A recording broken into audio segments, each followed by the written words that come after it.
Avengers டூம்ஸ்டே மூவிக்கான trailer release ஆனது வந்து எல்லாத்துக்கும் தெரியும். பட் அவெஞ்சர்ஸ் டூம்ஸ்டே மூவியோட ஒரு அஃபிஷியல் சீக்வன்ஸே ஆல்ரெடி ரிலீஸ் ஆயிருக்கு. அது வேற இது இல்ல, தண்டர்போல்ட்ஸ் மூவியோட போஸ்ட் கிரெடிட் சீன் தான் அது. ஏன்னா நம்ம ட்ரெய்லர்ல பார்த்த ஏகப்பட்ட விஷயங்களை ஆல்ரெடி இந்த ஒரு போஸ்ட் கிரெடிட் சீன்லேயே டீஸ் பண்ணியிருக்காங்க.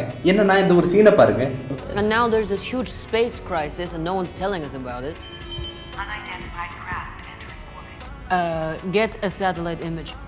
எலைனா இந்த இடத்துல ஸ்பேஸ்ல ஏதோ கிரைசிஸ் ஈவெண்ட் நடந்துட்டு இருக்கு, அதை பத்தி அவெஞ்சர்ஸ்ல யாருமே நம்ம கிட்ட எதுவுமே சொல்ல மாட்டேங்கிறாங்க அப்படின்னு சொல்லிட்டு ஸ்பேஸ் ஆர்பிட்டை ஸ்கேன் பண்ண சொல்றா. இந்த இடத்துல எலைனா ஸ்பேஸ் கிரைசிஸ்னு மென்ஷன் பண்றது அந்த ஒரு இன்கர்ஷன் ஈவெண்ட் தான். ஏன்னா நம்ம ட்ரெய்லர்லேயே பார்த்துட்டோம், இன்கர்ஷன் ஈவெண்ட்னால 3 யூனிவர்ஸ் ஒன்னோட ஒன்று கொலைட் ஆக போகுது. ஸோ இந்த ஒரு சீக்வன்ஸ்ல ஆல்ரெடி ஸ்பேஸ்ல ஏதோ ஒரு மாற்றம் ஏற்பட்டிருக்கு அப்படிங்கிற விஷயம் அவெஞ்சர்ஸ்க்கு தெரிஞ்சிருக்கு. ஸோ இதை செக் பண்றதுக்காக தண்டர் போல்ட்ஸை விட்டுட்டு ஓல்டு அவெஞ்சர்ஸ் வந்து போயிருக்காங்க. இந்த இடத்துல ஓல்டு அவெஞ்சர் நான் மென்ஷன் பண்றது வேற யாரும் இல்ல, என் தலைவன் தோர் தான். சோ தோர் வந்து ஸ்ட்ரைட்டா ஸ்பேஸ்க்கே போறாரு. அங்க 2 யூனிவர்ஸ் ஒன்னோட ஒன்னு கொலைட் ஆகிறத பார்த்து ஆச்சரியப்படுறாரு. இதுக்கு நடுவுல தோரை நோக்கி ஃபென்டாஸ்டிக் ஃபோரோட ஷிப் வந்து வருது. அதுக்குள்ள யார் தான் இருக்கான்னு போய் தோர் செக் பண்ண போய் பார்த்தா தோருக்கு ஒரு ஆச்சரியம். ஏன்னா அந்த இடத்துல ஸ்டீவ் ராஜர்ஸ் வந்து நிக்கிறாரு, அதுவும் யங் ஸ்டீவ். இந்த விஷயத்தை தோரால சுத்தமா நம்ப முடியல. பட் மியோல்னிரை கையில வாங்கினதும் வந்திருக்கிறது ஸ்டீவ் ராஜர்ஸ் தான் அப்படிங்கிற விஷயத்தை தோர் கன்ஃபார்ம் பண்றாரு. இப்போ நமக்கு ஒரு டவுட் வரும், எப்படி ஸ்டீவ் ராஜர்ஸ் வந்து ஃபென்டாஸ்டிக் ஃபோர் யூனிவர்ஸ்க்கு போனாருன்னு. ஆக்சுவலா ட்ரெய்லர்ல நம்ம லோக்கியை பார்த்திருப்போம். லோக்கியோட அந்த ஒரு டிவியை கார்டை கையில வச்சிருக்கிற அந்த ஒரு கையில இருக்கிற ரிங்கும் ஸ்டீவ் ராஜர்ஸோட கையில இருக்கிற ரிங்கும் சேம் தான்.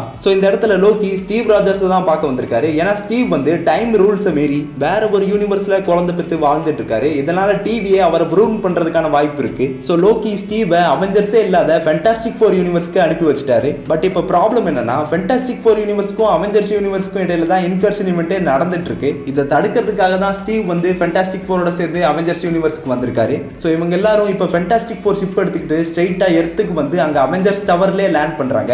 அங்க வந்து ஸ்டீவ் ராஜர்ஸை பார்த்ததும் சாம் வில்சன், பக்கி, ஆண்ட்மேன் இவங்க எல்லாருமே ஷாக் ஆயிட்டாங்க.